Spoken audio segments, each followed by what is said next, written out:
Contrary to the rumors that you've heard, I was not born in a manger. I was actually born on Krypton and sent here to save the planet Earth. We cannot continue to rely only on our military in order to achieve the national security objectives that we've set. Everybody somewhere between the ages of 18 and 25 will serve 3 months of basic training. We've got to have a civilian national security force that's just as powerful, just as strong. Yes, we can. Obama's South Korea plan will include coverage of all essential medical services. Yes, we can. Obama is a cruel hoax. He works for Wall Street. He's an agent of finance capital. Where did you come up with the number $700 billion? Here's the Treasury spokeswoman's quote. It's not based on any particular data point. We just really wanted to come up with a really big number. To Democrats and Republicans who've opposed this plan, I say, step up to the plate. A few members were even told that there would be martial law in America if we voted no. Secretary Henry Paulson is no George Washington. I don't think anyone questions, Mr. Kashkari, that you're working hard. Our question is who you're working for. Obama pledged that he would resume the Security and Prosperity Partnership talks between Mexico and Canada that President Bush initiated. The old boss is starting to look a lot like the new boss. Robert Gates is going to remain on the job as defense secretary for at least a year. Plenty of sources knew about this meeting, told us and others that it was at Hillary Clinton's house, but clearly it wasn't. We've got to give them a stake in creating the kind of world order that I think all of us would like to see. We see you causing a depression so you can blow out the economy and consolidate it and bankrupt it. We know that you are enemies of free humanity, and we are here standing against your tyranny.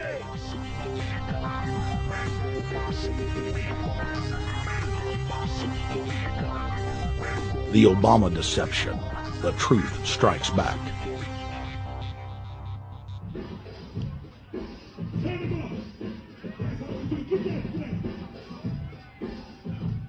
Barack is like the manager of Burger King.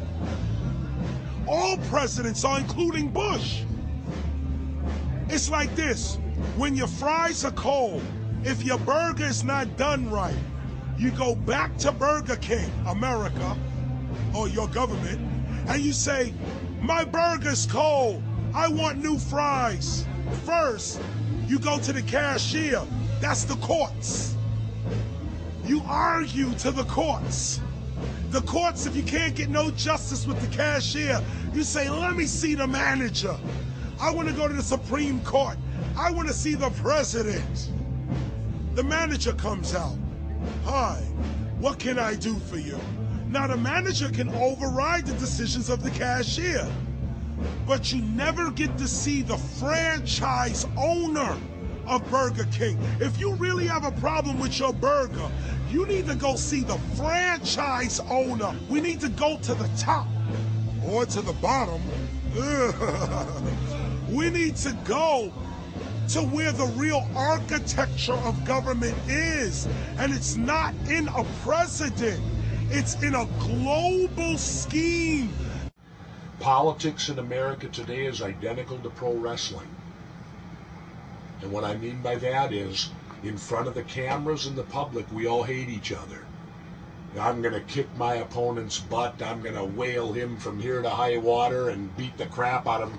Yet behind the scenes, we all are friends going out to dinner. Went to dinner together. And it's all a work. All intermarried. Show business. It's showbiz. And that's what you have today in politics. The Democrats and Republicans aren't really opposed to each other. Left and right mean nothing. The only thing that counts is, are you working for Wall Street or you're trying to defend the people against the financiers? It's pretty obvious that there's some gigantic financial institutions that have been pulling the strings of politicians in this country for a long time. And just the fact that we have it set up where they can donate millions of dollars to these guys' funds, these guys' campaigns. I mean, how do we not expect it all to go bad? America in 2009 was desperate for change. The past 8 years had been a disaster. Those weapons of mass destruction got to be somewhere. Maybe under here.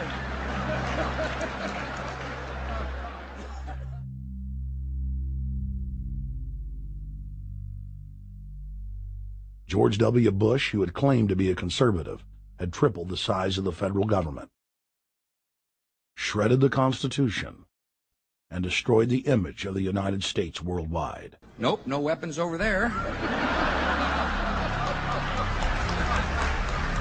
Endless wars, over 1 million dead Iraqis, and more than 5,000 dead U.S. troops.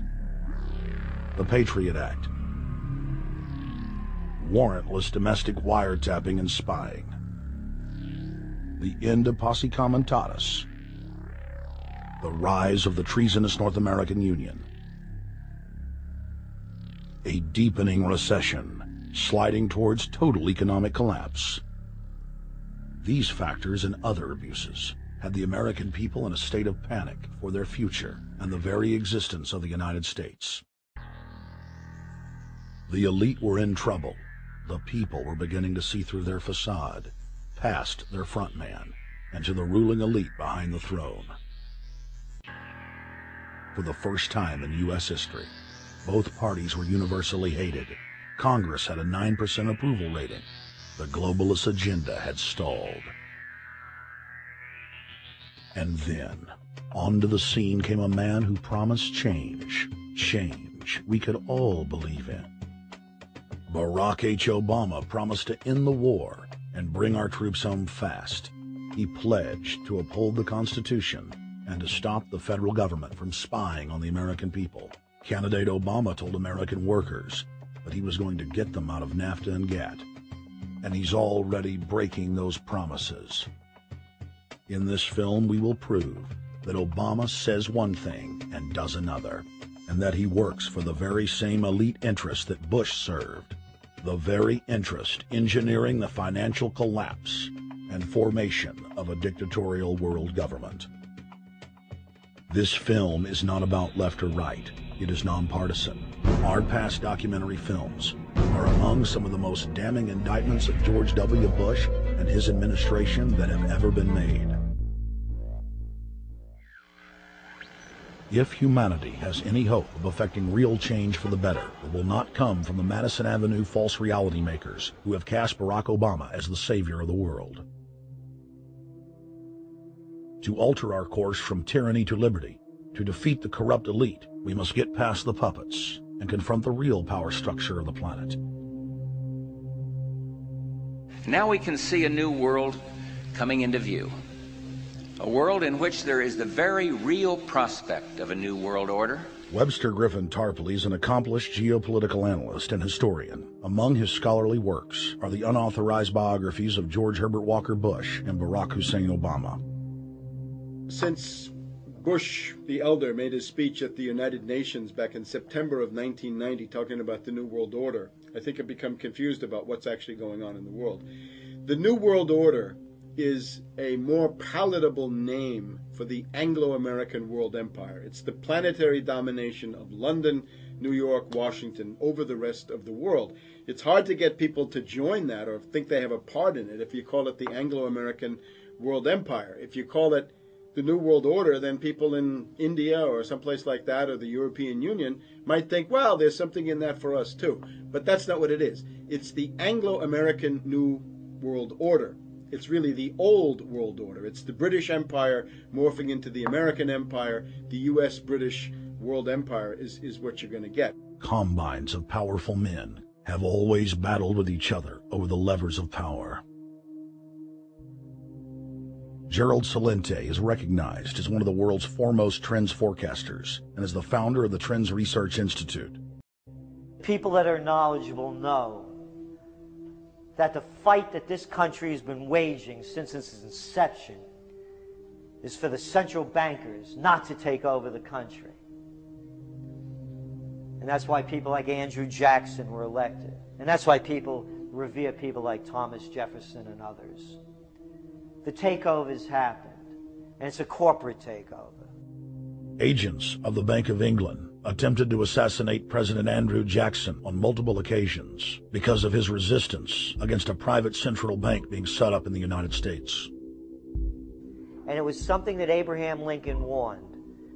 And this is, by the way, why I believe he was assassinated. This is the Lincoln quote. The money powers prey upon the nation in times of peace and conspire against it in times of adversity.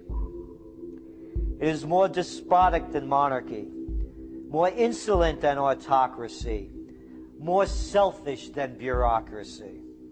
I see in the near future a crisis approaching that unnerves me and causes me to tremble for the safety of my country. Corporations have been enthroned. An era of corruption will follow, and the money power of the country will endeavor to prolong its reign by working upon the prejudices of the people until the wealth is aggregated in a few hands and the republic is destroyed. Wall Street has killed Main Street. So I know how unpopular it is to be seen as helping banks right now, especially when everyone is suffering in part from their bad decisions. I promise you, I get it. Up until about the Kennedy assassination and the beginning of the war in Vietnam, the United States is a very powerful engine for world progress. It's the assassinations, the Kennedy assassination, and the others in the 1960s, the beginning of the Vietnam War, and the beginning of the absolute domination of the Wall Street group over every other interest. Nobody else counts except the Wall Street money masters. That has now made the United States into no longer a force for progress, but something very different, often a force for destruction in the world. The military-industrial complex has taken over the country along with the Wall Street gang. If you look also at the people that Obama has put on his appointments list, it's all Wall Street. It's government of Wall Street, by Wall Street, and for Wall Street. There's nobody from heavy industry. There's nobody from the auto sector, nobody from Silicon Valley, nobody from big oil, nobody from defense, no labor, no women, no retirees, no small business, nothing. It's pure Wall Street. The only people who have a voice in Obama's councils are Wall Street finance oligarchs. That's all there is. Nobody else counts for anything under Obama. It's the most extreme Wall Street administration we've ever had. Before his death, President Woodrow Wilson apologized to the public, regretting that he had been deceived by a group of international bankers, and the country's financial system had fallen into their iron grip via the Federal Reserve Act of 1913.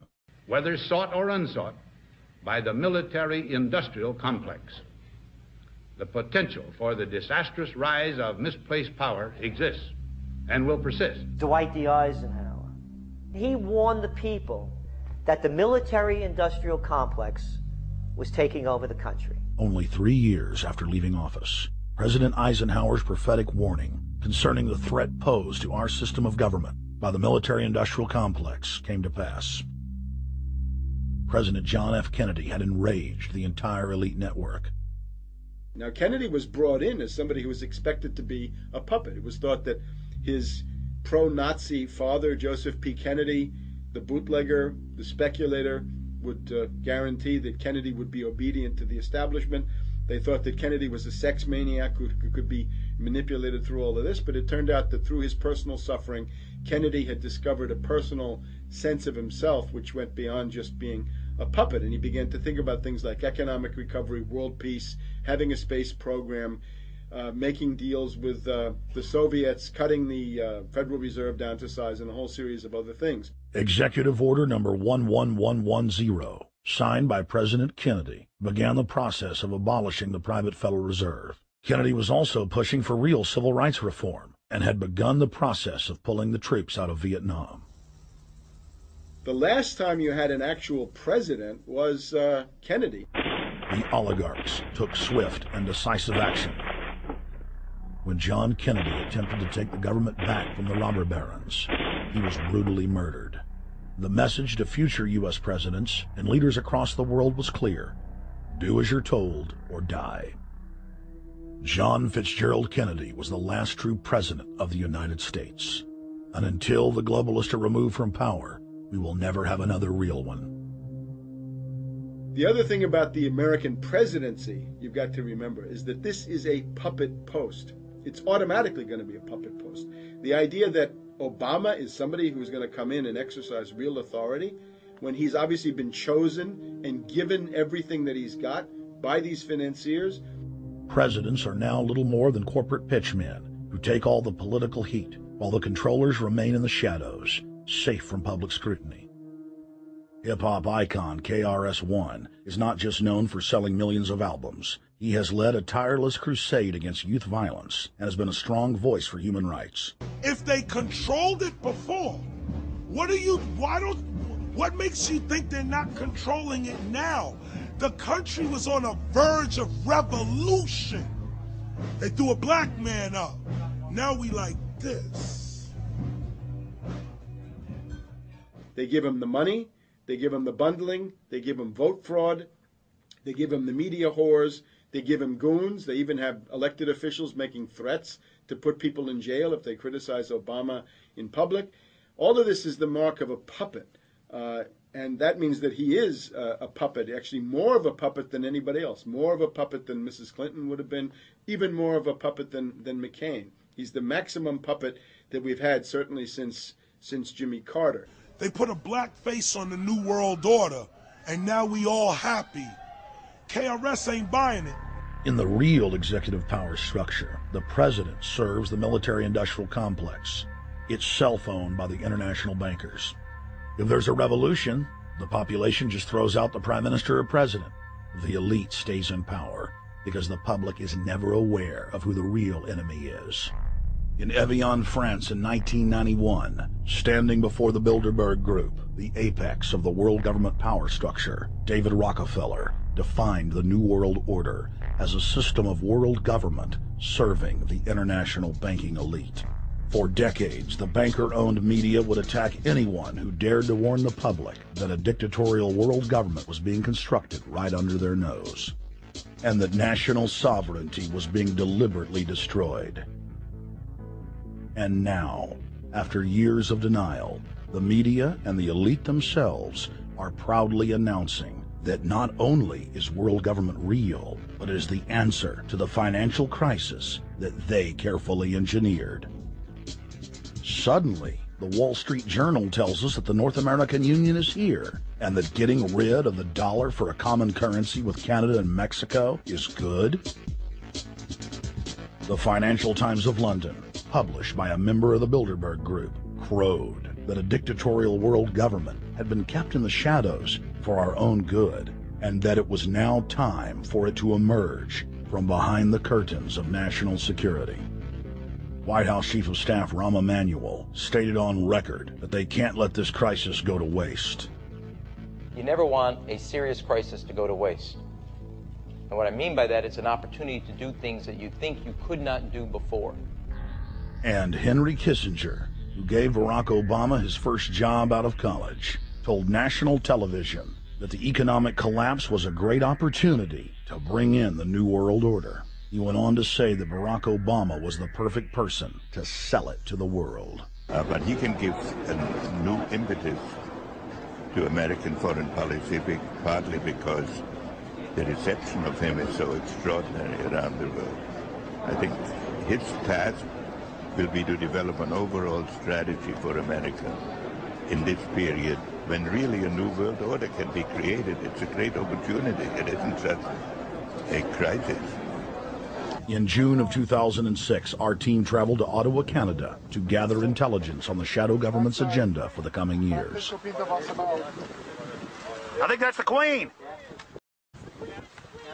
Investigative journalist and best-selling author Daniel Estulin had been tracking the Bilderberg Group for more than 16 years. His moles inside Bilderberg informed him that the elite were planning to first run the price of gas up to $150 a barrel, unimaginable in 2006. He also reported that after suckering the middle class back into the stock market, the group was going to implode the subprime mortgage market and destroy public confidence. Well, one of the things that we're getting from this morning's conference. This morning conference was about the energy crisis, the price of oil. The afternoon conference, which started about 4 o'clock, 4:30, they were talking about one of the American delegates, I wasn't told who exactly it was talking about the the concern that the American citizens have had with the housing prices going down, so they're not investing that money. So what they needed to do is they needed to create the illusion that everything is going well. So what they're going to do over the next year and a half is to bring the market back up to 1998, 1999 levels. They're going to get all the suckers to invest whatever little money they have left over, and that's when they're going to make the economy bottom drop out. They need to destroy the economy because as we're running out of oil, when people don't travel, at least that's what they're saying, when people don't travel, when people don't have money, they don't travel, they don't spend any money, which means you don't waste a lot of oil and natural gas.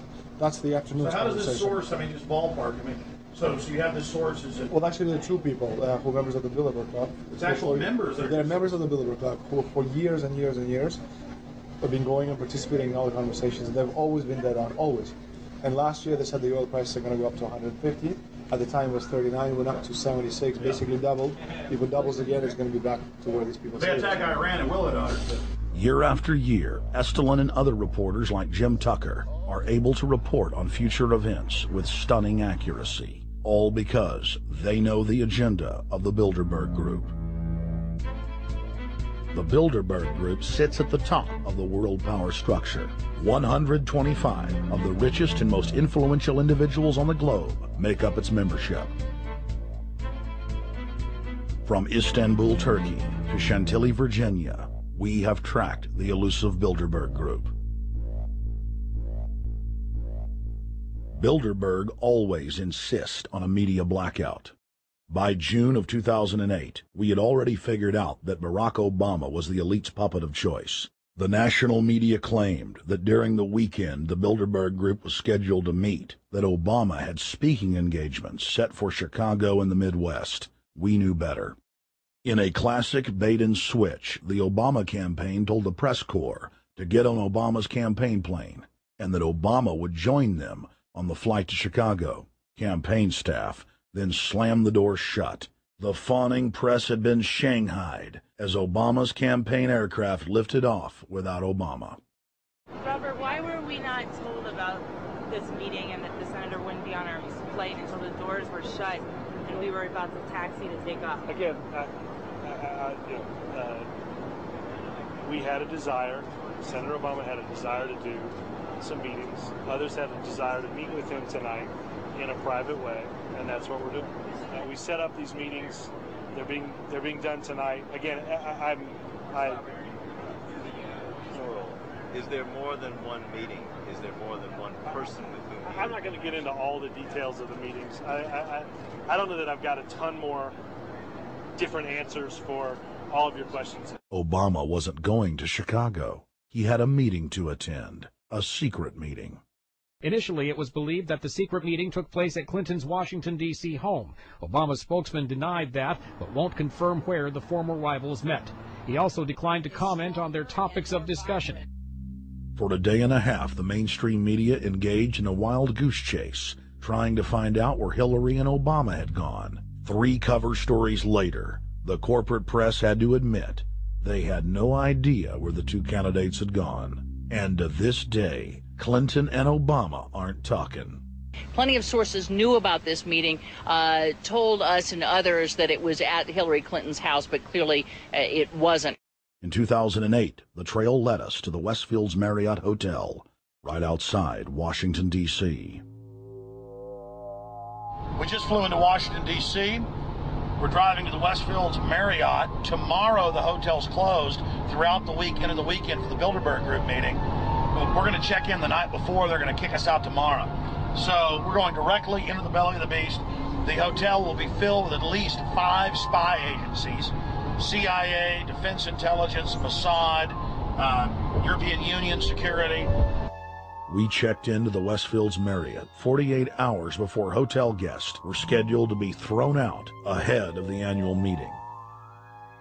The building was nestled in the heart of the military-industrial complex, with the National Reconnaissance Office and Raytheon just a stone's throw away.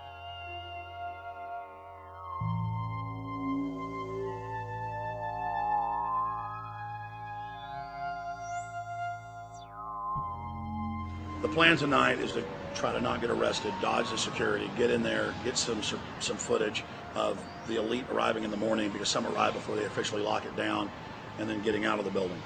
That's our plan. I'm also going to be getting a call by a international syndicated radio show, Coast to Coast AM with George Norrie, and all week he's getting briefings from me every night about things as they develop.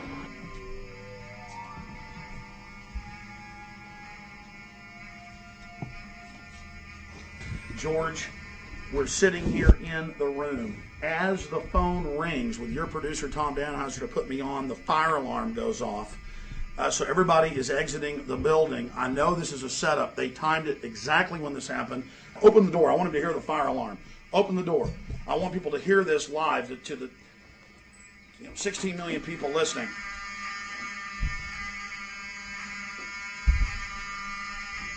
George, do you hear that? Now, they're going to use this as an excuse. The Westfields Marriott, right outside D.C. in Chantilly, they want to use this to flush us out of here. They're very upset. Everybody that covers Bilderberg, I was detained 2 years ago, interrogated, screamed at. They said Bilderberg was upset about me, wanted to stop us. This is guaranteed. Everywhere we go, we're followed. We have another hotel across town as a base of operations. They were there questioning us, getting in our faces. We're being followed everywhere. I need everybody's support right now. I pray to God they don't try to set me up. They may have tried to concoct this as some way to say, look, they didn't leave during a fire drill, assessing me knowing I would stay and do the interview. But again, the moment the phone rang with Tom Danheiser, the moment the phone rang, the guys answered it, I'm standing there, the alarm goes off.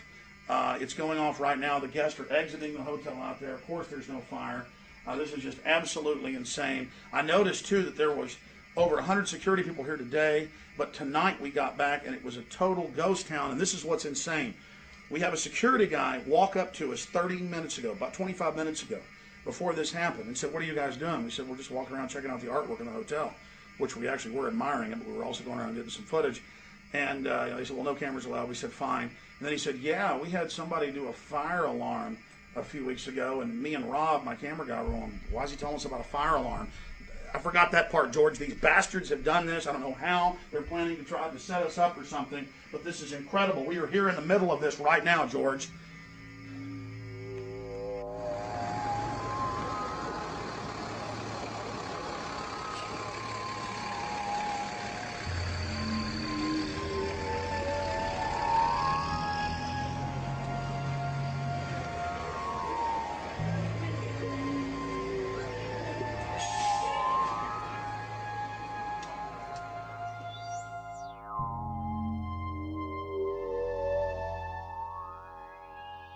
Hey, stay there. Keep it locked.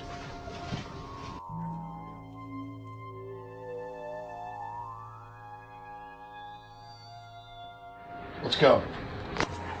Let's get out of here now, Richard. Don't screw around anymore. We got out of here on exactly the right time. Is this the way out? Yeah.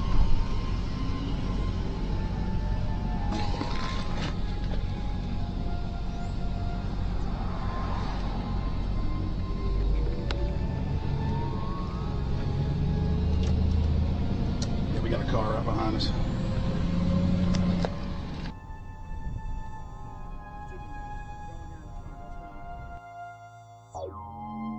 We made about, what, 5 turns and 6 turns, the same car's following us.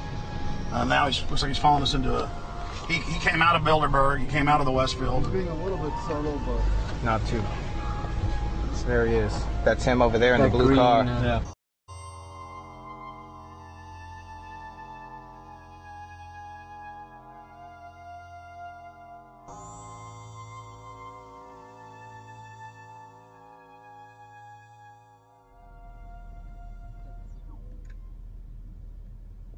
We're headed back to the Marriott here in Chantilly, Virginia, the scene of Bilderberg 2008. We successfully infiltrated the last day and a half inside, got out with some great stuff. We've been tailed, and now we're going back to cover the dignitaries, the elitists, as they arrive. And right now is the prime time for them to start arriving for the next 3 or 4 hours. We took about a 30-minute break. I'm sure we missed a few, but it doesn't matter. We've got scores of people that just organically are listeners, info warriors that are out here taking action.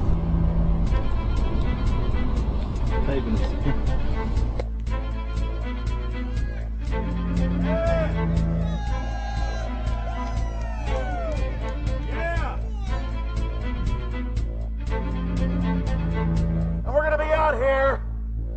next 3 days, while you try to chart the future of our destiny, we're taking our destiny back. You're not our gods or our masters.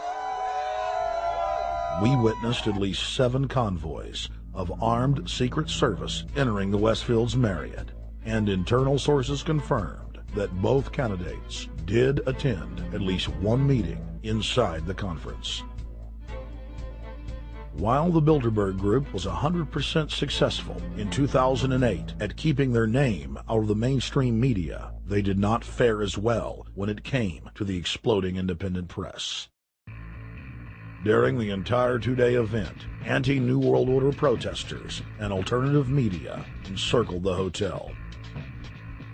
You are being exposed everywhere! From David Rockefeller, from John Edwards, from Bill Clinton. Your game of secrecy is over! You're gonna pay! Get him! It's up close! You piece of filth! You piece of trash! This is Bernanke, man! Bernanke, you're going down!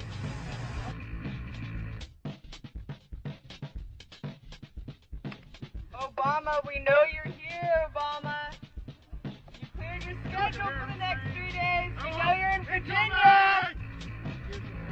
Arch criminals! New World Order scum! We are not your slave scum!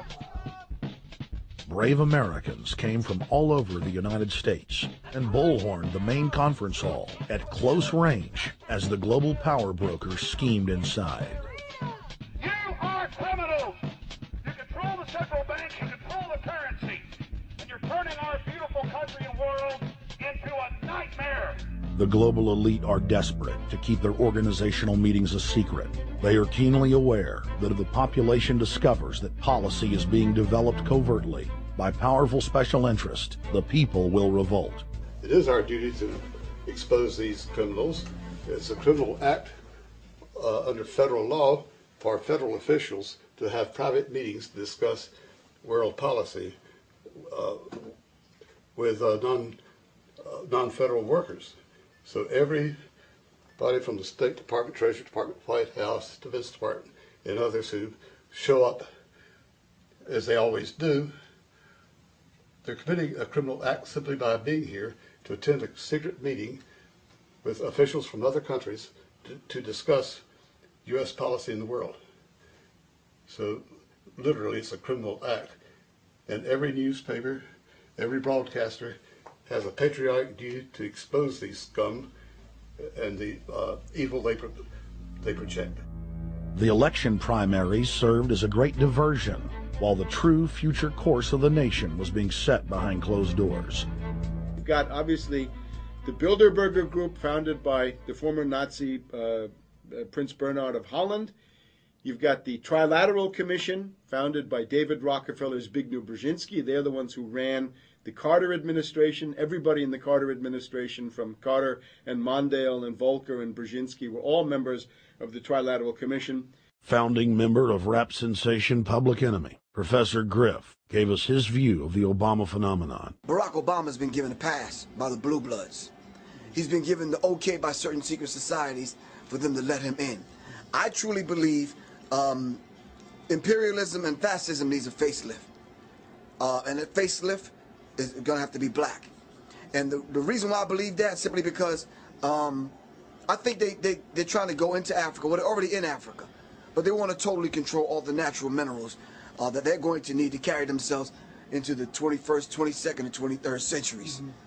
You follow me? So I think they have to go through a phase of galvanizing the masses of dark-skinned people that truly believe that change needs to come. But the change that they're talking about is not necessarily change for the better as far as the masses of the people. It's probably a better change for them. It's not going to change for us, the little man on the totem pole.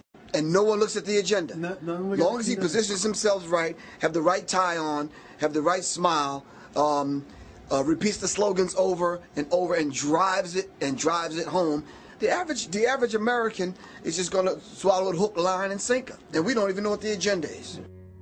Writing in his 1964 book, With No Apologies, Senator Barry Goldwater said, The Trilateral Commission is intended to be the vehicle for multinational consolidation of the commercial and banking interest by seizing control of the political government of the United States.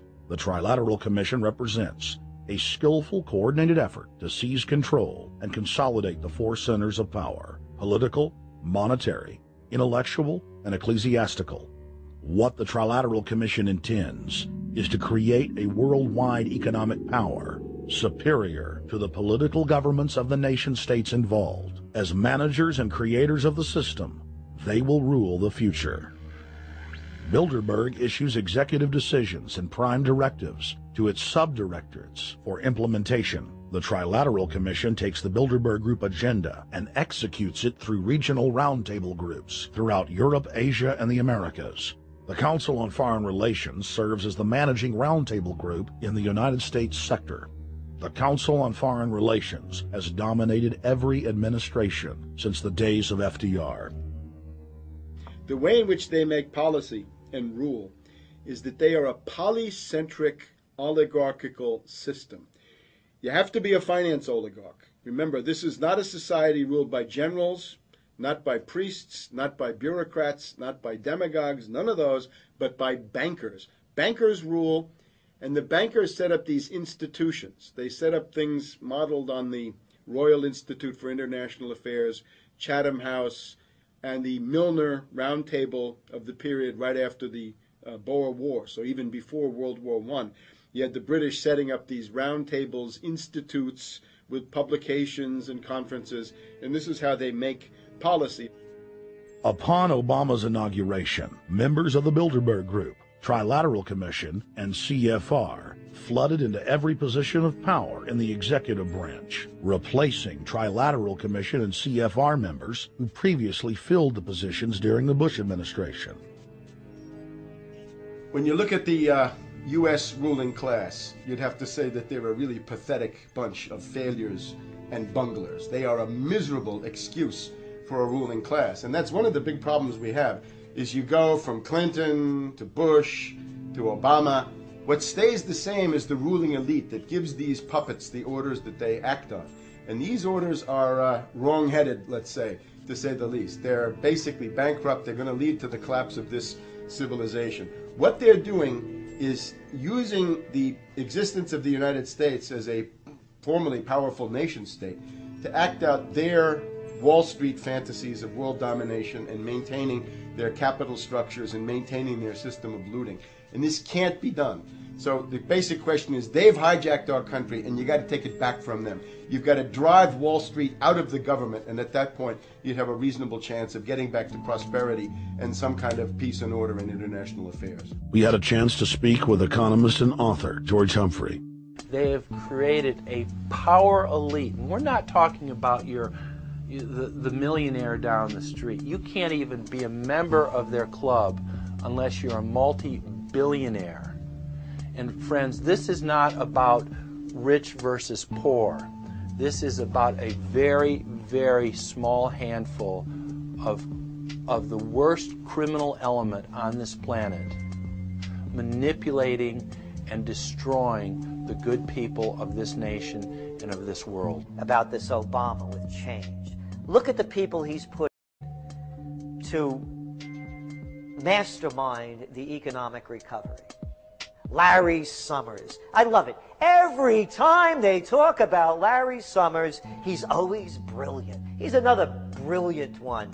He's the one that helped dismantle the Glass-Steagall Act, the banking act that was put in place in the 1930s, so the banks couldn't become the banksters that they become. In the 1990s, you had the beginning of the derivatives bubble, thanks to people like Alan Greenspan, Rubin, Summers, a lot of the people who are now back in the Obama administration. And the derivatives, I think, are the centerpiece of this entire problem today. These are the same people. Geithner from the Treasury Department. Could you imagine that?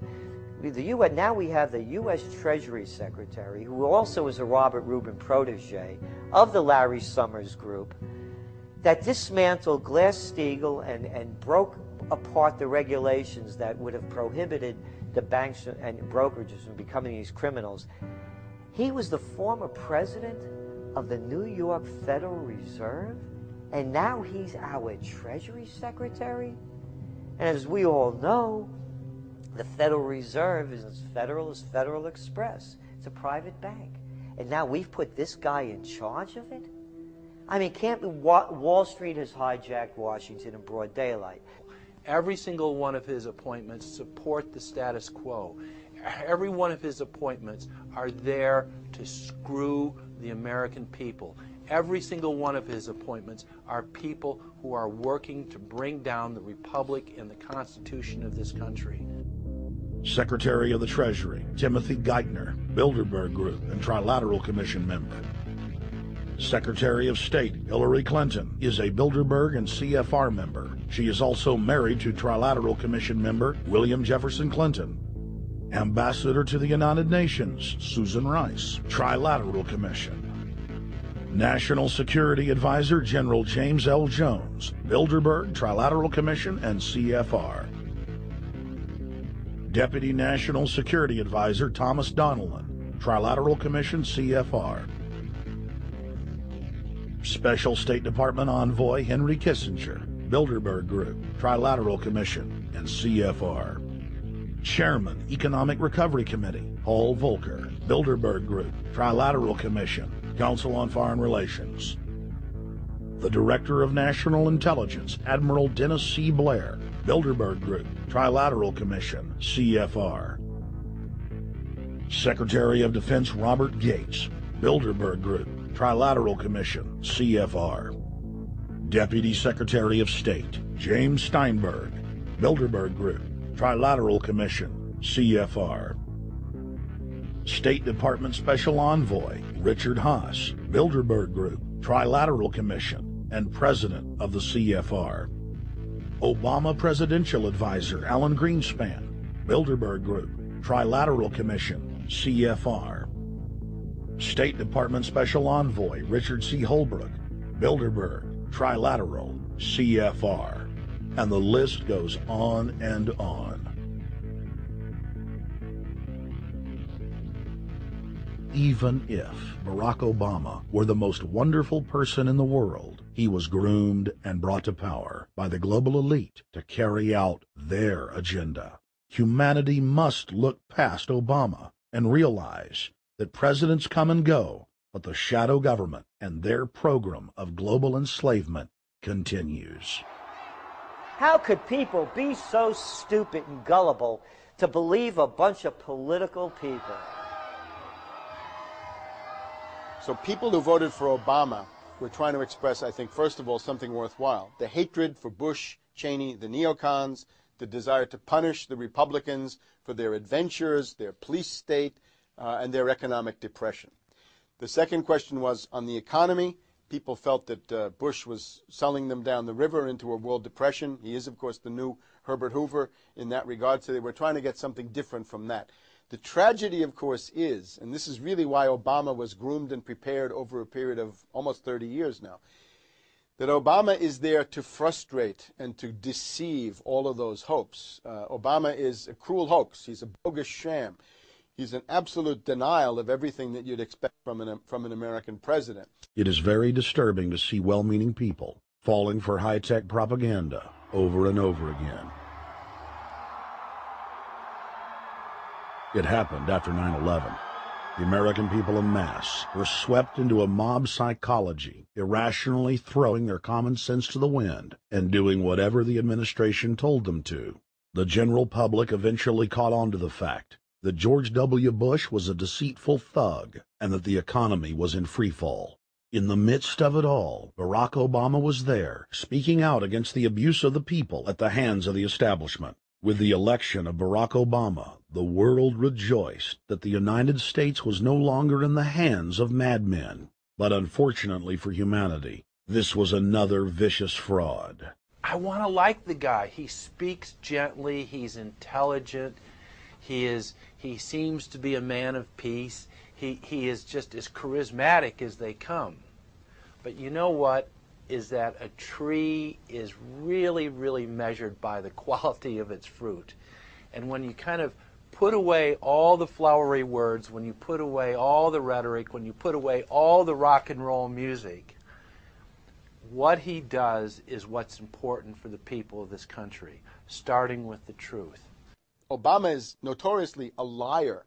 He promised that he would get out of Iraq, I think within 16 months at some point. We had Samantha Power telling the Scotsman that he wouldn't be bound by those promises, and sure enough, he's now not going to be bound by those promises. Obama pledged in hundreds of speeches and interviews that within 6 months of being elected, he was going to bring our troops home from Iraq. But after he was inaugurated, the story changed. Now he said that they would look at bringing some of the troops home in 16 months. 2 weeks later, his story had changed again. Now the administration would look at bringing the troops home in 23 months. Well, Obama's already fudging. He's fudged since day one in this election, where he first said we're getting out. Well, now it's a timetable, and now it's da-da-da, because they're getting to him. They're understanding that, and he ain't going to be able to get him out because people more powerful than him got us in. When he first ran, remember, he was going to take the troops out. I get in there, troops come home. Day one. There is no military solution in Iraq, and there never was. I will begin to remove our troops from Iraq immediately. And then that went to 16 months.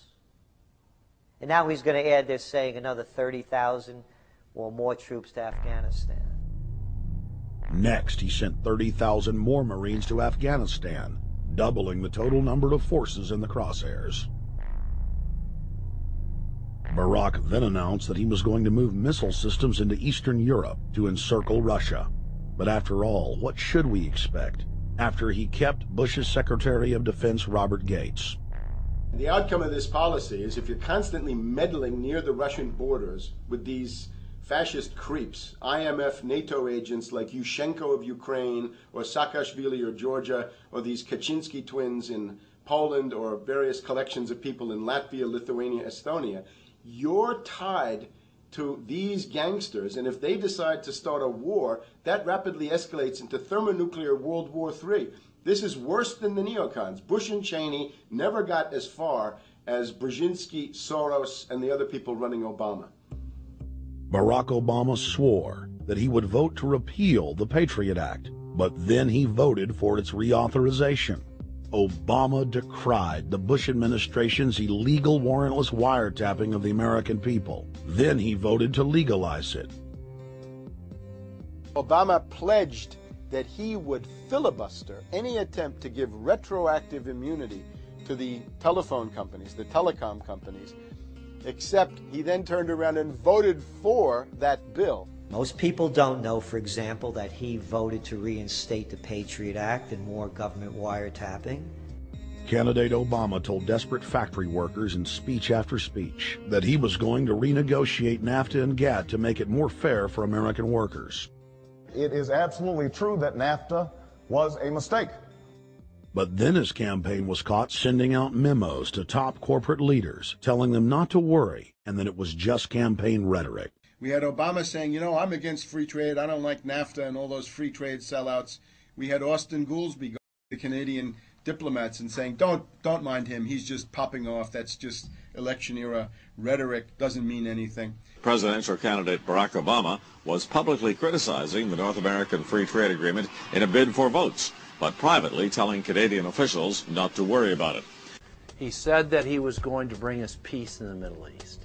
He said that he was going to bring us transparency and a balanced economy. He said that he was going to not have lobbyists. He said he was going to clean up government. He said he was going to work for the environment. And point by point by point, within the first month of his inauguration,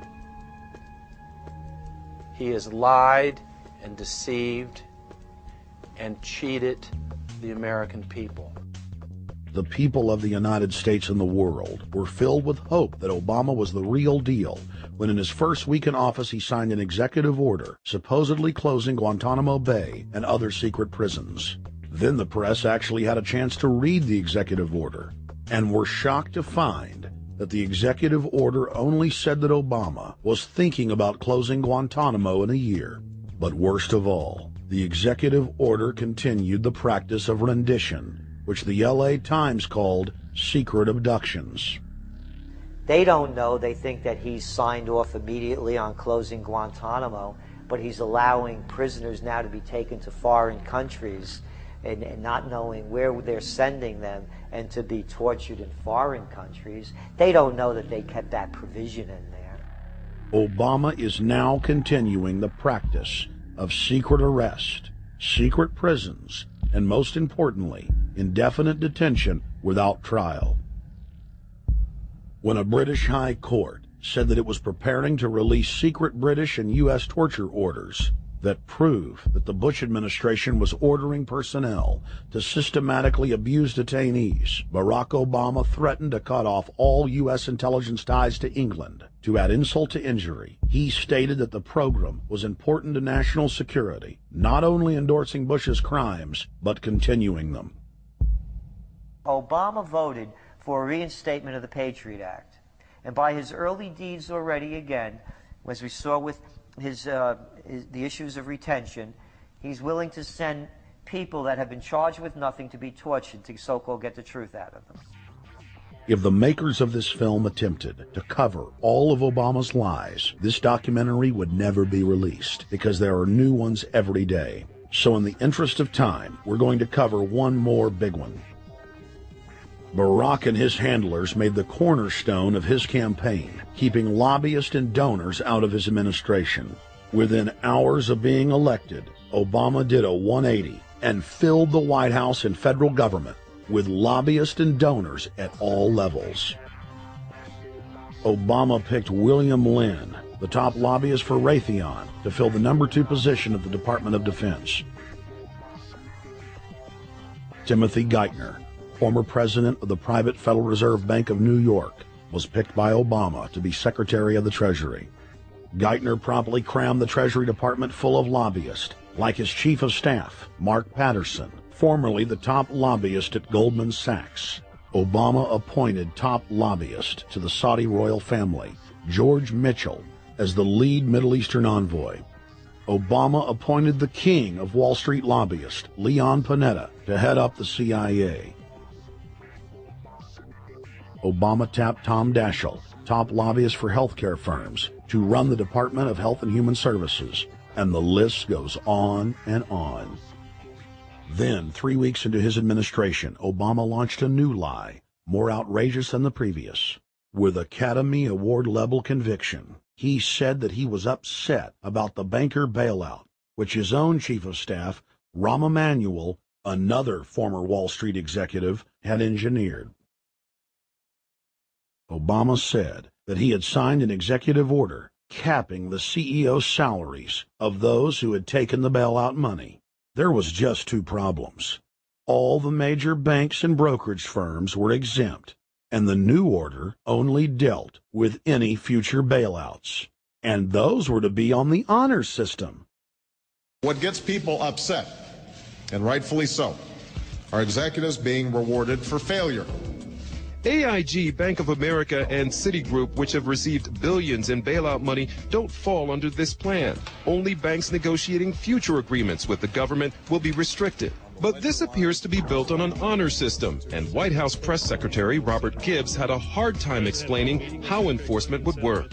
Well, let me get, I will get clarification from Treasury on that. Generally speaking, this is already the biggest liar and the biggest disappointment that we've seen in recent history. And again, qualitatively beyond the rather low standards set by Bush the Elder and Clinton in terms of delivering on promises. Bottom line, Obama is a fantastic actor and an even better liar. His track record is clear. He has done the opposite of everything he told the people he would do. They'll make up one lie after another. And if you believe these people, knock yourself out. I don't believe a word they say. Within 1 month of the passage of the first banker bailout bill, the press reported that over $5 trillion had just disappeared out of the U.S. Treasury. By December, the amount of money that had been stolen had reached $8.5 trillion. The leadership of both political parties circled the wagons and would not discuss where the money had gone.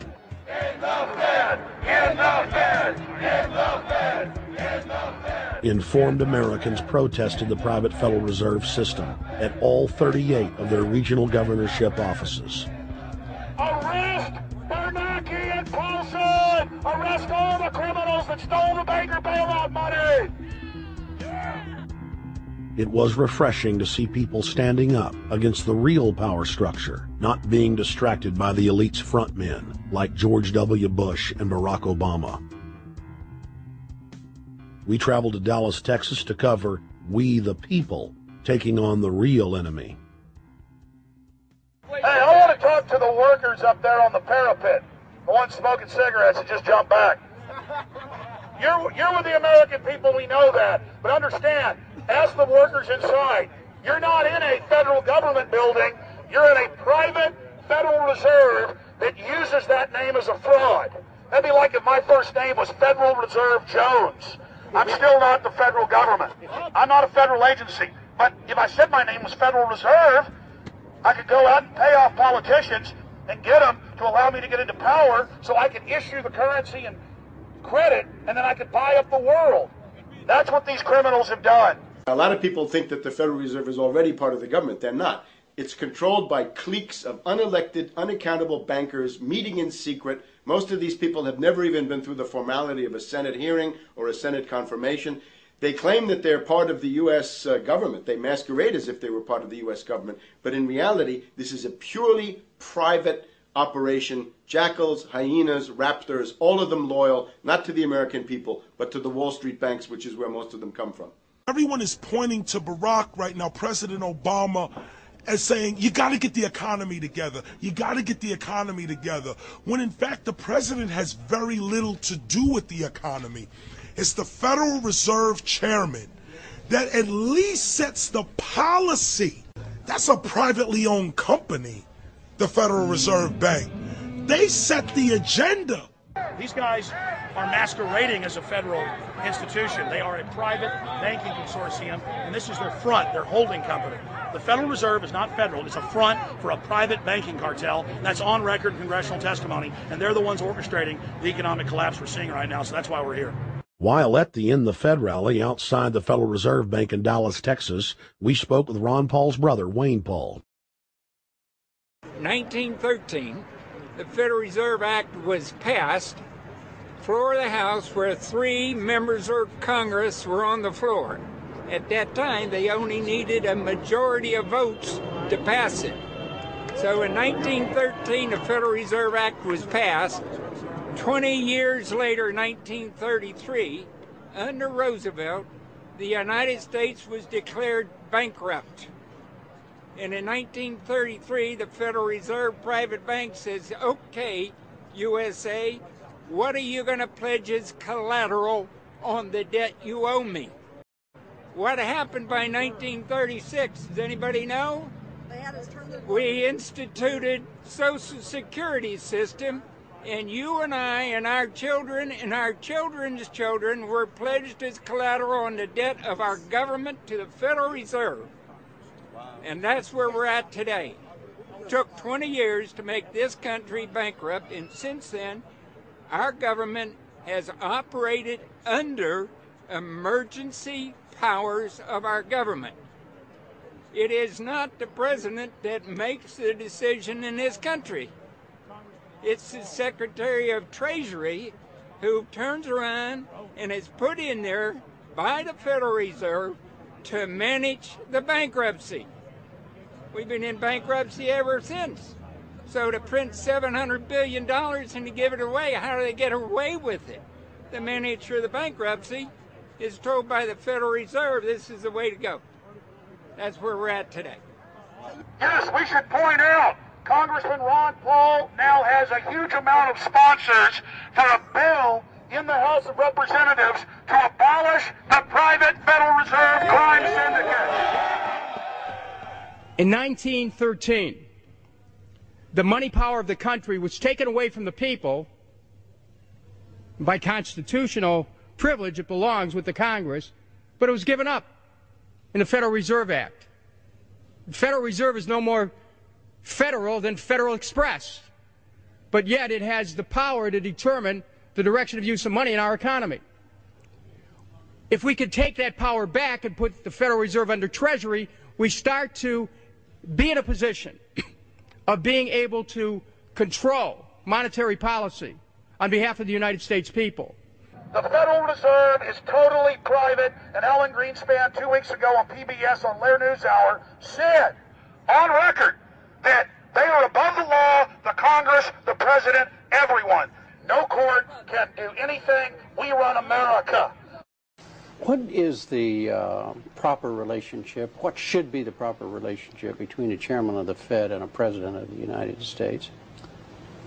Well, first of all, the Federal Reserve is an independent agency, and that means basically that there is no other agency of government which can overrule actions that we take.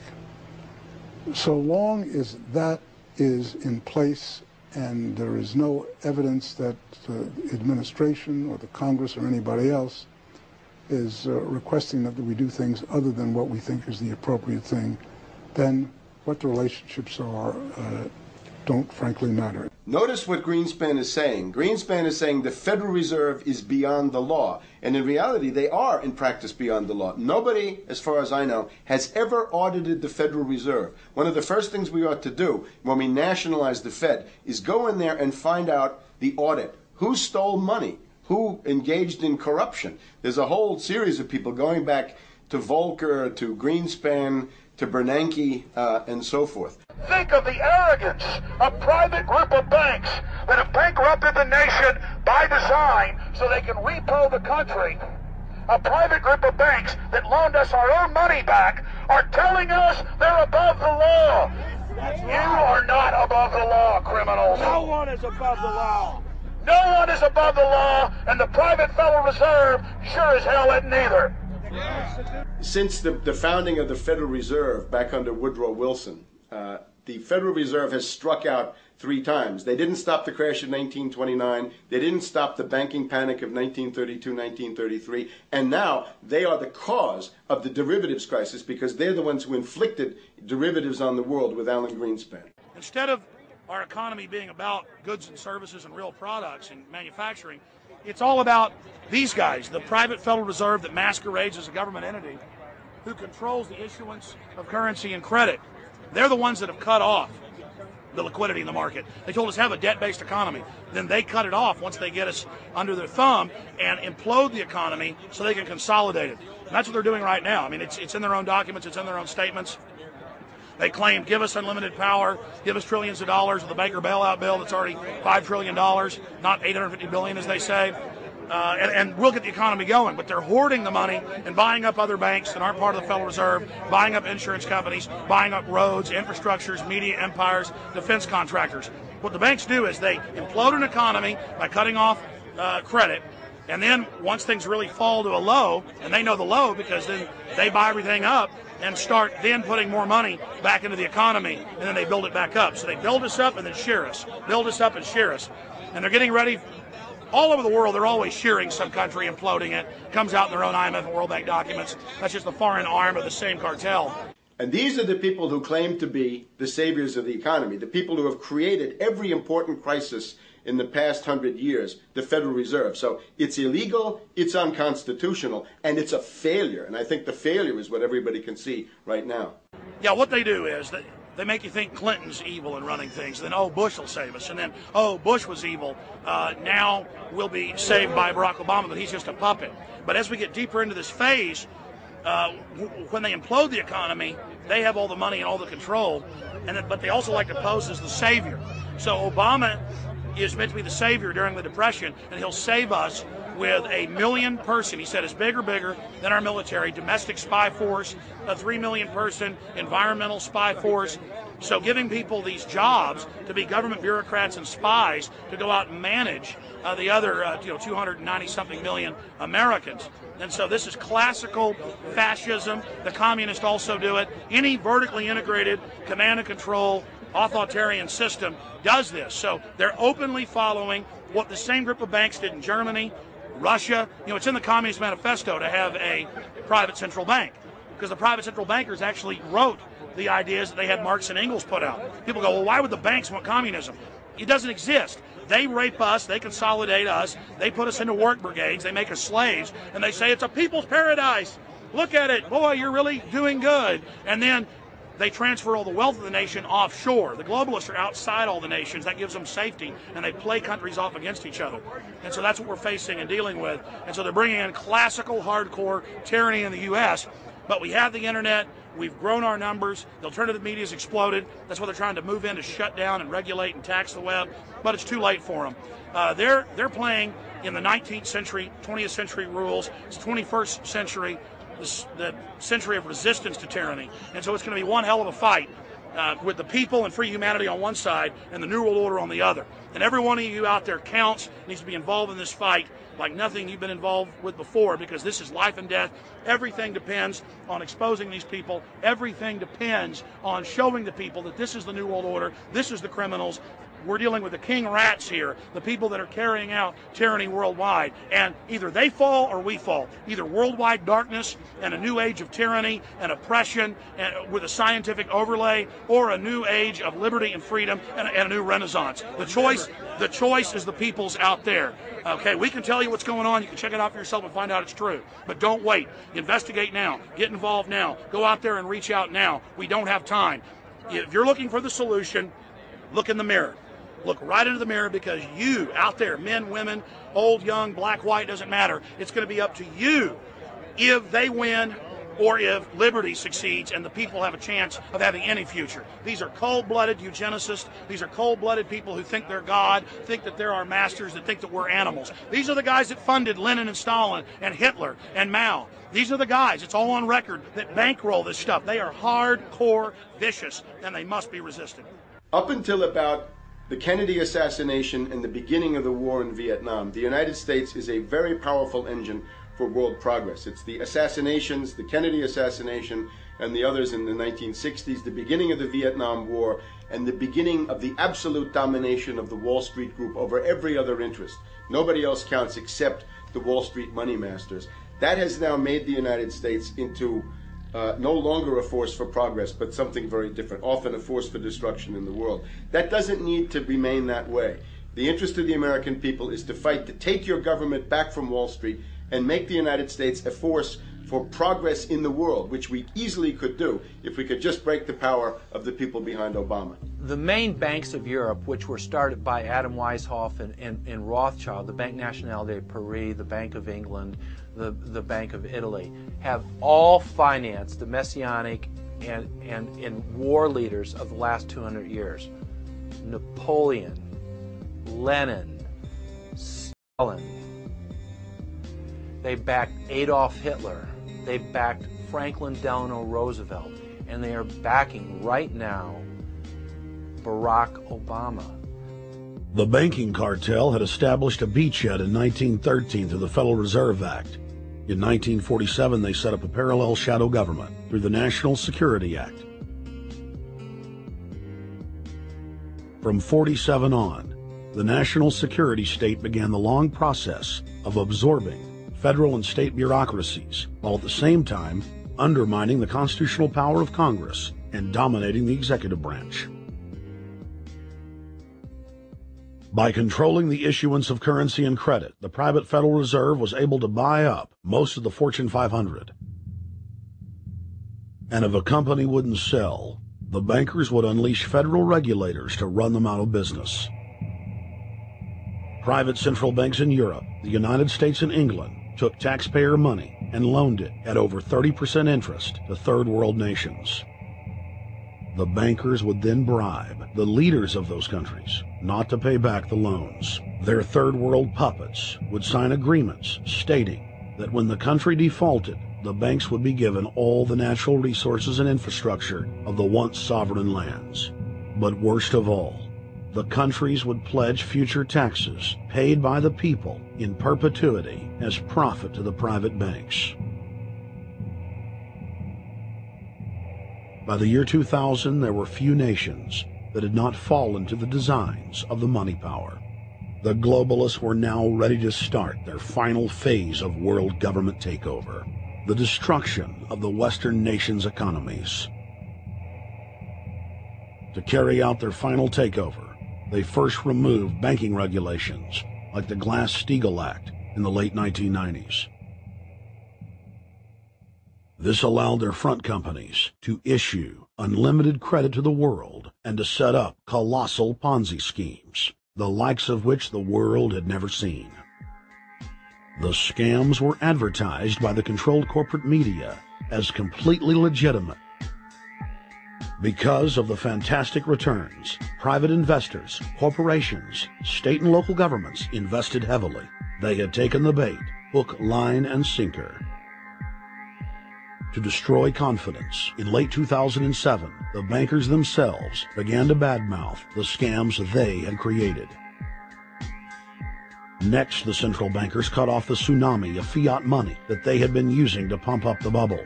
When Congress and the public refused to write the finance oligarchs a blank check, the bankers began to engage in financial terrorism. They said that the world would go into another Great Depression unless their demands were met, further destroying confidence. The stock market instantly had its biggest one-day loss in history, but even that wasn't enough to force Congress to capitulate to the offshore banks. Senator Inhofe of Oklahoma and Congressman Brad Sherman of California, amongst others, told the world that the entire Congress had been threatened with martial law by the White House and the Treasury Department if they didn't pass the so-called banker bailout bill. The only way they can pass this bill is by creating and sustaining a panic atmosphere. That atmosphere is not justified. Many of us were told in private conversations that if we voted against this bill on Monday, that the sky would fall, the market would drop 2,000 or 3,000 points the first day, another couple thousand the second day, and a few members were even told that there would be martial law in America if we voted no. That's what I call fear-mongering. Unjustified. The final version of the bill was kept secret from the Congress until minutes before the vote on October 3, 2008. The Federal Reserve had promised total transparency, that every dime would be accounted for. To Democrats and Republicans who've opposed this plan, I say, step up to the plate. Let's do what's right for the country at this time, because the time to act is now, to prevent the possibility of a crisis turning into a catastrophe. After its passage, the public learned with horror that the bill was really a financial coup d'etat by Wall Street. The bill didn't just give $700 billion to the banks. It was a blank check. And as of February 2009, $9.7 trillion has disappeared into a black hole. Within 24 hours of its passage, Secretary of Treasury Henry Paulson said they were no longer going to use the money to unfreeze the mortgage market by buying bad debt. We went to Congress. Illiquid assets look like the way to go. As the situation worsened, the facts change. I will never apologize for changing an approach or strategy when the facts change. Paulson has, in the meantime, admitted that the subprime mortgage crisis is not the cause, really, of the breakdown of the entire world banking system and the bankruptcy of most of the banks in London and in Wall Street. He said, we're going to buy up toxic assets, but we're not going to worry about subprime mortgages. What he's talking about is derivatives. Derivatives are the center of the crisis. He went on to say that where the money was going was a secret. I believe that banking institutions are more dangerous to our liberties than standing armies. If the American people ever allow private banks to control the issuance of their currency, first by inflation, then by deflation, the banks and corporations that will grow up around the banks will deprive the people of all property until their children wake up homeless on the continent their fathers conquered. The issuing power should be taken from the banks and restored to the people, to whom it properly belongs. Thomas Jefferson, 3rd President of the United States. Secretary Paulson came in with the Vice President and Fed Chairman Bernanke and made all these assurances that there was absolutely a critical, immediate need to get rid of the corrosive derivative products, all the different names for this and ubiquitous, sub S retraded credit default swap, blah, blah, blah, blah. Okay? But they talked about them as though they knew what the hell they were. You got the money and you immediately said, what items, what auction? Now the Treasury just basically cut that out of the bill. And what we have here is a situation where banks are hoarding the money that they're getting from the TARP. They're using the money to purchase other banks. And all of a sudden, the Treasury sent a signal to the banks, forget about it. We're going to give you the money that you want, and you do what you want with it. Unless you direct it specifically, it's not going to happen. I don't think anyone questions, Mr. Kashkari, that you're working hard. Our question is who you're working for. Throughout its passage, President Bush and Senator Obama worked in tandem to get Congress to pass the bill without even having time to read it, despite the fact that in major polls, 98% of the American people were against the bill. The leadership in both parties were for it. And I really want to commend Barack Obama, because as we were involved in the this and that and different provisions of the bill to persuade people, he really gave them confidence that this was the right decision for the American people, even though it wasn't, in our view, a great bill for them to vote on. I want to take a particular moment to also thank an individual who's not here, and that is Barack Obama, who made numerous calls not only to all of us, but to members of our caucus, and helped us gather the votes on the Democratic side to pass this legislation. Bankheads then bragged to the press that they were hoarding the bailout money and using it to buy up smaller, healthy banks and insurance companies.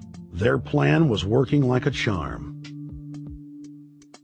Next, the central bankers loaned the federal government back $787 billion of our own money at interest for President Obama's so-called stimulus package. And just like the banker bailout, Congress was given less than an hour to read the 1,070-page-plus stimulus bill. Barack Obama, who had pledged on the campaign trail to wait 5 days before a bill could be voted on so that the Congress and the people could have a chance to read it, said that the stimulus was too important and it had to be passed before anybody could see it or read it, or the crisis would turn into a catastrophe. Doing little or nothing at all will result in even greater deficits, even greater job loss, even greater loss of income, and even greater loss of confidence.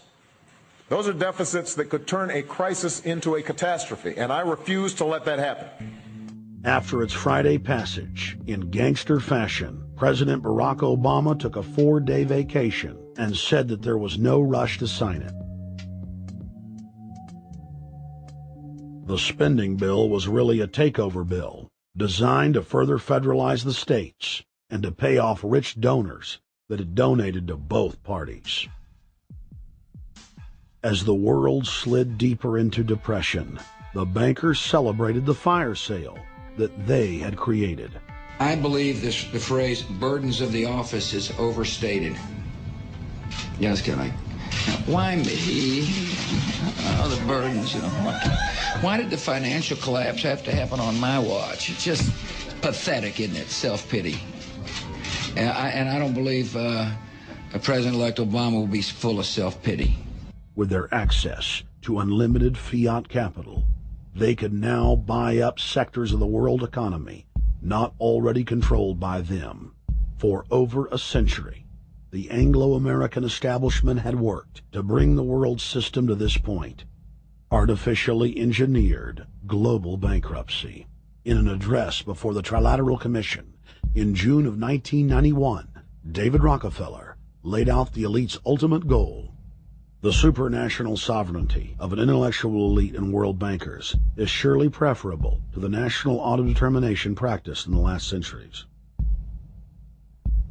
Now that the bankers were holding the world hostage, they issued their ultimatum. The only solution to restart the global economy would be to set up a planetary government ruled by a new Bank of the World, a Bank of the World owned and controlled by them. Suddenly, hundreds of prominent publications announced the solution, the people's only salvation. Time magazine, in an article titled "The New World Order," said that the new super bank would control the world's currencies and set interest rates, and that the new bank would, quote, knock the heads of bad countries, like the United States. At a meeting of central bank heads and finance ministers dubbed Bretton Woods II, the plan for world government was unveiled by the very bankers that had engineered the collapse. Formerly sovereign countries would now pay their taxes directly to the banking cartel. Hundreds of new carbon taxes, controlling every facet of human activity, would only be the beginning. Now all the elite had to do was to sell the public on accepting the final phase of their takeover. And it's Obama's job to sucker the public into standing down so the bankers' agenda can move forward unhindered. Never before in U.S. history has the media gotten behind a president like they are behind Obama. The press has pulled out all the stops, bestowing a crown of infallibility upon Obama as the savior of the people. The elite are betting everything they've got on Obama's charisma and hoping that he can sell the world on their program of tyranny. Yes, there have been differences between America and Europe. No doubt there will be differences in the future. But the burdens of global citizenship continue to bind us together. A change of leadership in Washington will not lift this burden. In this new century, Americans and Europeans alike will be required to do more, not less. Partnership and cooperation among nations is not a choice. It is the only way. We've got to give them a stake in creating the kind of world order that I think all of us would like to see. In truth, Obama is not simply continuing George W. Bush's policies. He is radically expanding them. I thank President Bush for his service to our nation. This film has documented the painful fact that Barack Obama's agenda is the complete opposite of what he has claimed it to be. Now we will reveal what Barack Obama and his controllers' true agenda is. Number 1. Bring the United States under the complete regulatory control of a private offshore superbank known as the Bank of the World. More than 100 new taxes are now being developed under the umbrella of curbing greenhouse gases. The new taxes will be paid directly to the private bank consortium. At the producer level, taxes will be paid on farm animals' flatulence. At the consumer level, there will be carbon taxes on all forms of meat, beef, poultry, pork, and fish. All cars will be fitted with satellite tracking boxes that will tax driving by the mile. And an added tax will be placed on all fossil fuels, including motor oil and natural gas. All plastic products will have a carbon tax added. Outdoor space heaters and fireplaces are to be taxed. All electricity produced by coal-powered plants will be taxed. Under the cap-and-trade system, citizens will be forced to pay taxes on thousands of products to private cap-and-trade services owned by Al Gore and other elitists.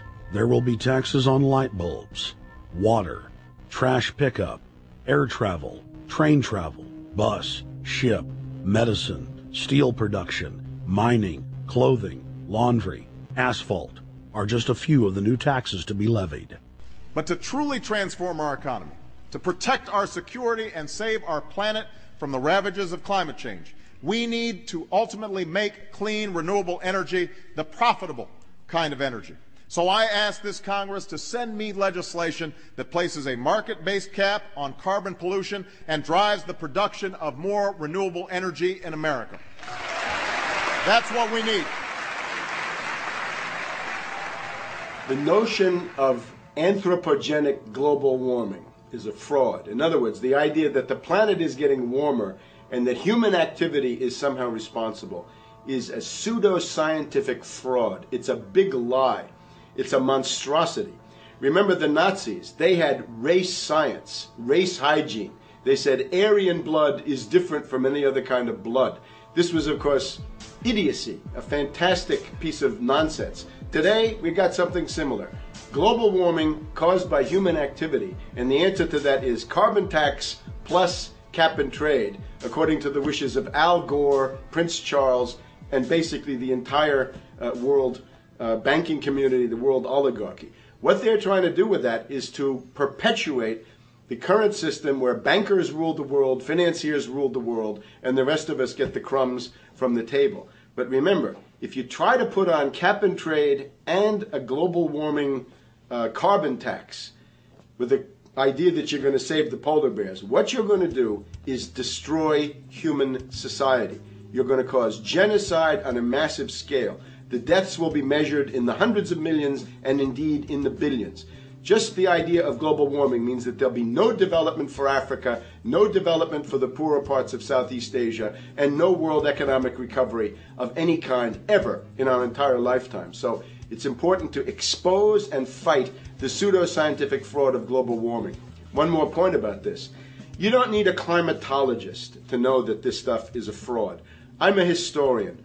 I can tell you, in the last 1,000 years, we had a period of very warm temperatures called the medieval warm period, where all kinds of grapes and semi-tropical stuff was growing very far into the northern hemisphere. That was about 1100, 1200. It happened to correspond with an all-time maximum of sunspots. Right now, we can say that we're going into another maximum period where there'll be some warming, but we're well within the limits of the medieval warm period. About 1600 to 1650, there was an ice age in northern Europe. The North Sea was filled with ice. The German and Dutch ports and the English ports were filled with ice. That corresponds to an all-time minimum of sunspot activity, the Spörer minimum and the Maunder minimum. So this has largely got to do with solar activity. We can see that other planets, not just the Earth, are warming slightly as a result of increased solar activity. But we're well within the minimum. So what the oligarchs claim to be an open and shut scientific case is a piece of pseudo-scientific nonsense, and it should be rejected. Number 2, the social engineers are fully aware that the Obama craze will wear off quickly, so they are working to put in place the most oppressive police state control grid in human history. 20,000 battle-hardened regular Army troops are now being deployed to patrol the streets of the United States. FEMA is now building giant camps in every region of the country, and the Congress has introduced bills like the National Emergency Centers Act, H.R. 645, which merges local governments and the police under federal control. And as we all know that have watched these things, they're ready for the riots. With these detention centers that are being opened up around the country, with state police training for riot control in the event of economic calamity and food riots, they know what's going on and they're prepared for it. So people better also prepare for it themselves. Anyone that's not prepared for what's going to happen, they deserve what they get, because there's enough information out there pointing to the problems, and they should take all precautionary actions. Next, Obama ordered the Defense Department to issue DoD Directive 1404.10, establishing a 1 million person civilian army under his control. Simultaneously, Obama launched USAService.org. The new website deceptively masquerades as a federal agency, but in reality is a recruiting tool building a separate, completely private army outside of government that takes orders directly from Obama's controllers. Barack Obama has refused to rescind Presidential Decision Directive 51, signed by George W. Bush. The directive plainly states the president is a dictator and that Congress is ceremonial.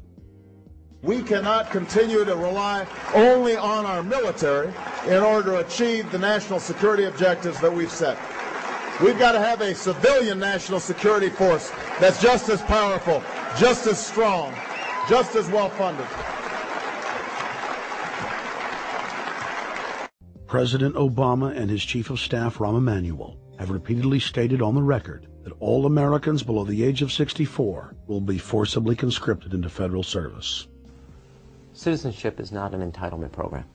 It comes with responsibilities.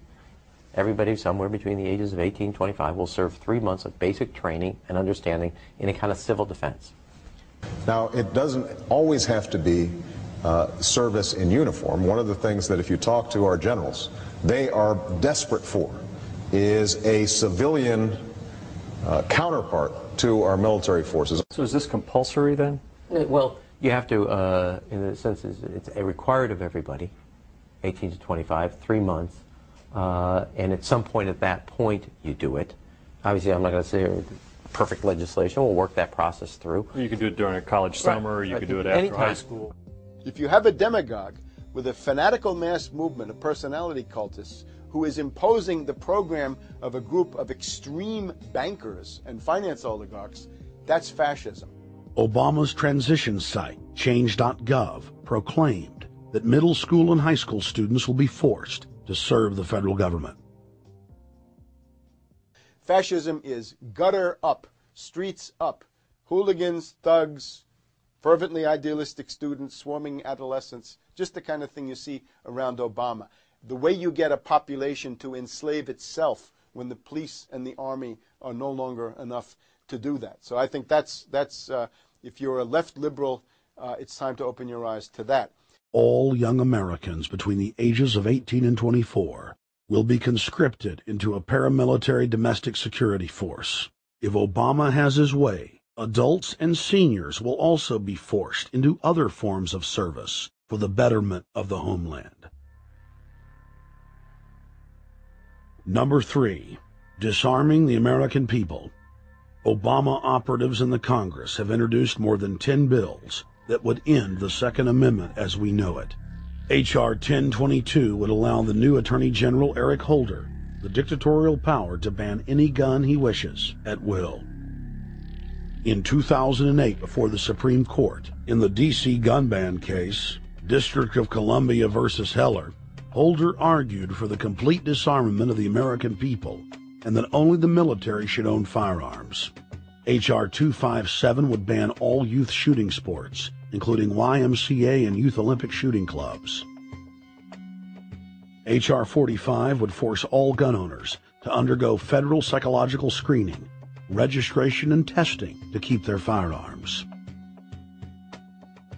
White House Chief of Staff Rahm Emanuel has proposed the extrajudicial banning of any American on the fraudulent no-fly list from owning any firearm. That is, if you are on the no-fly list because you are known as maybe a possible terrorist, you cannot buy a handgun in America. Over 25,000 Americans are added each month to the no-fly list, which numbers over 1 million people who have not been charged or convicted of any crime. It's a case of mistaken identity for a 5-year-old boy from Normandy Park. He had trouble boarding a plane because someone with his same name is wanted by the federal government. King 5's Mimi Jung is live at SeaTac Airport to explain. Mimi. Lori, it's hard to believe that a 5-year-old could be considered a threat, but that's exactly what happened here at SeaTac last week when Matthew Gardner showed up for a flight to LAX. As 5-year-olds go, Matthew Gardner is about as harmless as you can get. But when he and his mom checked in for their flight at SeaTac last week, Matthew was considered the criminal. If you're on that no-fly list, your access to the right to bear arms is canceled because you're not part of the American family. You don't deserve that right. There is no right for you if you're on that terrorist list. And even though this Matthew Gardner is only in kindergarten, TSA workers still conducted a full-blown search. They searched all of our belongings. They took everything apart piece by piece. Nadia Counter says it wasn't easy being treated as a possible threat to national security. I picked up my child to give him a hug and tell him, it's okay, we're doing fine. And they reported to me that I was not allowed to touch him. He was a security risk, and they had to re-search me to make sure that I had not obtained any materials from him. Number 4, massive restrictions on the First Amendment guarantee of free speech. The President, Congress, and the FCC have announced plans to not only curtail speech on talk radio and newspapers, but to also regulate speech on the Internet to the Orwellian-named fairness doctrine. The Obama machine is also pressuring Congress to pass draconian hate speech laws that will eviscerate the First Amendment. Number 5, they plan to further federalize health care so that the government can dictate what kind of care citizens receive. Modeled after the British system, this includes rationing care and restricting what procedures the handicapped and elderly are eligible for. Number 6, Obama is already pushing to expand the Department of Defense budget and to station more U.S. troops overseas to encircle Russia, China, Iran, as well as setting up bases in Africa under the pretext of humanitarian aid, and dominate and occupy Africa through AFRICOM. So we're taking your phone call, seeing what you think of Barack H. Obama. Is he a Judas goat? Is he a front man? Is he a betrayer? Let's go to Anthony in Georgia. Anthony, what's your take on Barack Obama? They put the face of Barack Obama as part of their public relations because it's like in the old folk tales about vampires. A vampire cannot force his way into somebody's house. It's against some kind of metaphysical law. So the vampire has to persuade the resident of the household to open the door and invite him in. So they're going to look at the peephole at Barack Obama, which looks like them and appears to be on their side. They're going to say, okay, here's my ally. Let me open the door and let me let this person in. And then Barack Obama is just, of course, a front man for the American empire, where he's going to have the entire U.S. Navy, the entire U.S. Army, and the entire U.S. Marines under AFRICOM command. And, of course, he's going to turn it into a new Iraq, and he's going to turn it into a new Afghanistan. Every operation that you see going on in Iraq and Afghanistan is going to propagate to the poor countries of Africa. And well, sir, I agree with you. They're looking to the people. They see a handsome, smiling African face. You know, he's all, hey, I'm from Kenya. And then it's a total bait and switch. But it's the same thing here in the United States where they would get sellout Native American chiefs to sell out their people. This is the oldest in the book. And he can also pacify the most downtrodden minority groups in the United States. And he's saying, hey, get ready for sacrifice. Get ready to lose your standard of living. They're like, yay, I love Obama. They could never get away with this with a John McCain. Obama basically does a couple of things. One is, again, this idea, kick the Chinese out of Africa. Kick them out of Sudan where they get oil. Kick them out of Zimbabwe where they get raw materials. Start a civil war in Congo, another big source of raw materials.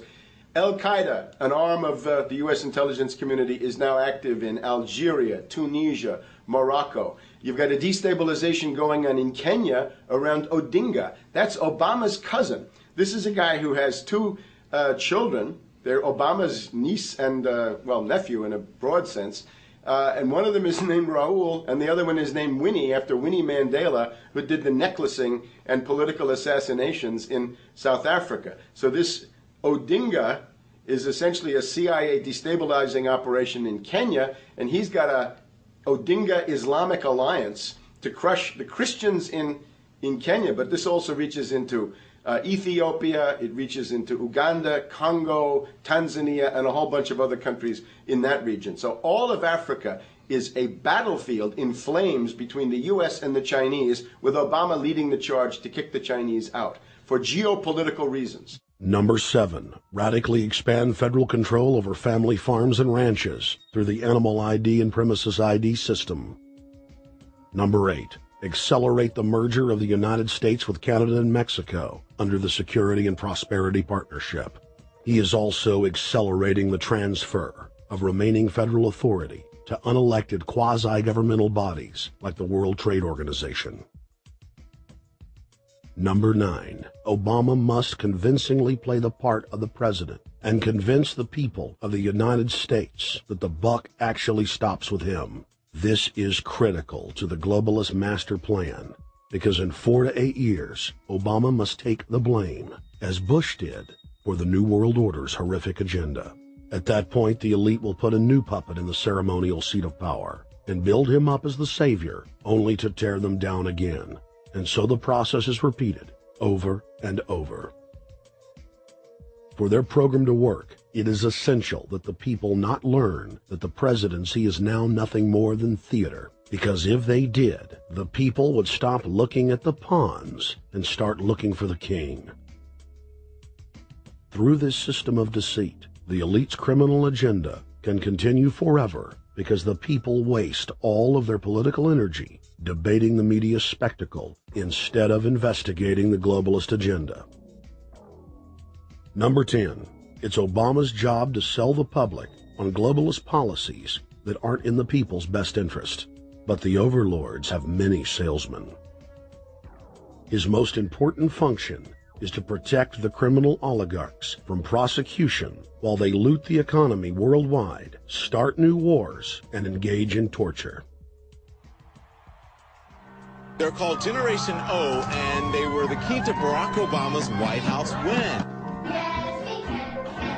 During the campaign, Barack Obama used the internet like no other candidate before him, harnessing the energy of millions of his supporters. But the question now is, what to do with this young, eager, energetic army?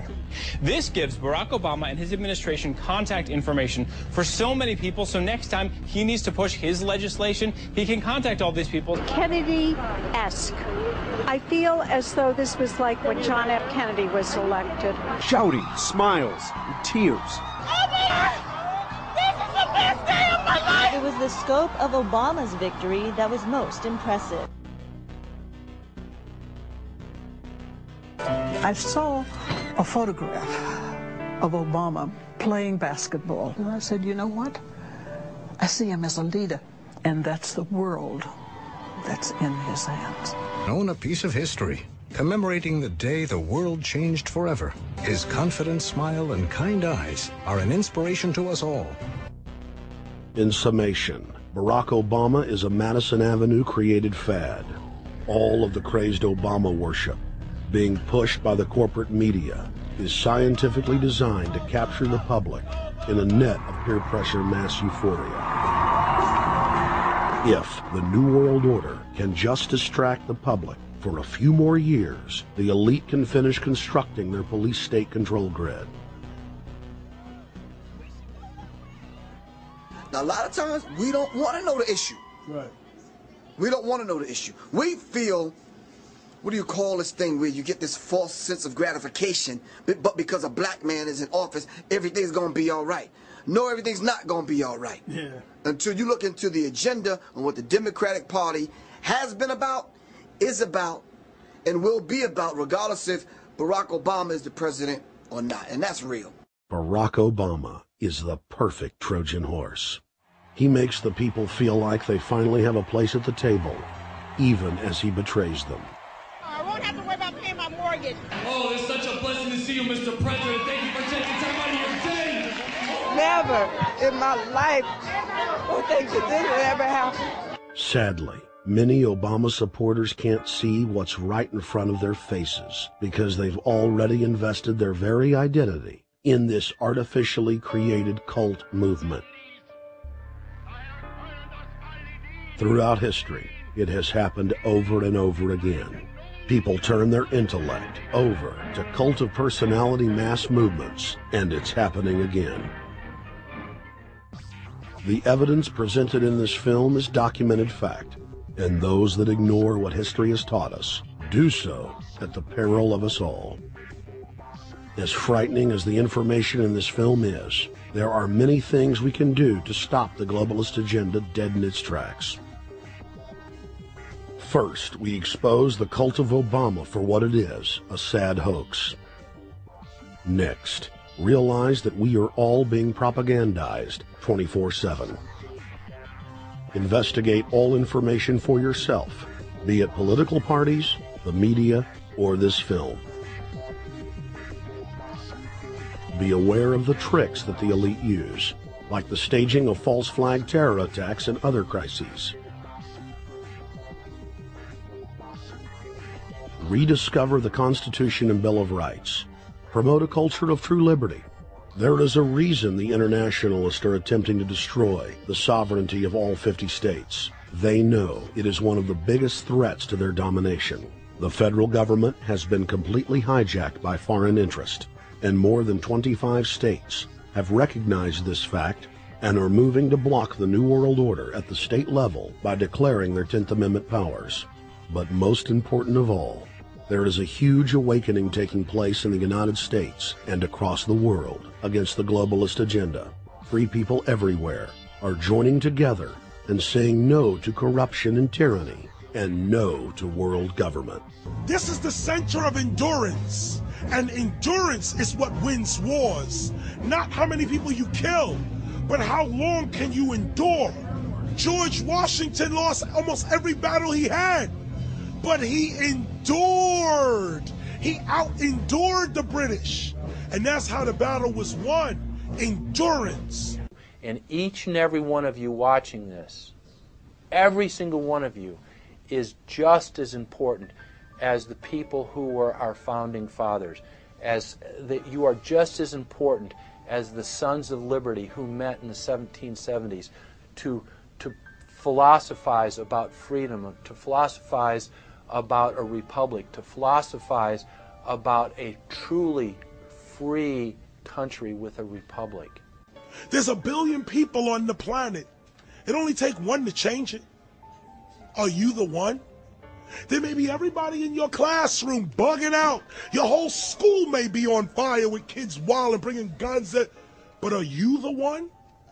Nature has a way of abundance. Nature puts out a lot of stuff looking for the one. So if you're going to go along with the trend of let's just kill each other, let's disrespect each other, then you're part of nature's plan as well, to be part of just the excess. But if you think more of yourself than just being the excess, you'll do more for yourself. Are you the one? Everybody's not going to make it.